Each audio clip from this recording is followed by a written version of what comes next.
ఓవైసీ కానీ ఓవైసీలు అట్లాంటి వ్యక్తులు అరిసే కుక్కలు, కరిసే కుక్కలు కాదు. ఇట్లాంటి అరిసే కుక్కలే అక్కడిక్కడ రోడ్లు జామ్ చేసి వాళ్ళు అరుస్తున్నారు. కానీ ఏం కాదు. ఇప్పుడు యూపీలో ఒక మంచి పోలీస్ ఆఫీసర్ మంచి చెప్పిండు, అరే అంతా మీకు బాధ ఉంటే వెళ్ళిపోండి రా భయ్, వెళ్ళిపోండి ఇరాక్కి, అంత దమ్ము ఉంటే అక్కడ గన్లు కూడా ఇస్తారు, దమ్ము ఉంటే కొట్లాడండి. కానీ దమ్ము లేదు, అడిసే కుక్కలు కదా.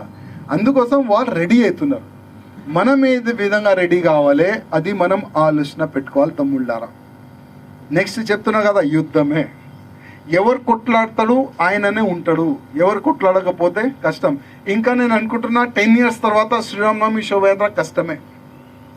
10 years తర్వాత శ్రీరామనవమి శోభయాత్ర కానీ, ఛత్రపతి శివాజీ మహారాజు శోభయాత్ర కానీ, మన హిందూ ఆల్ ఫెస్టివల్ మనం గ్రాండ్గా చేయడానికి కష్టం అనుకోండి. ఎందుకు? మనం ఒక స్కీమ్లో నడుస్తున్నాం, హమ్దో హమారేతో. మన హిందువులు ఏమి స్కీమ్ ఉన్నది? హమ్దో హమారేతో.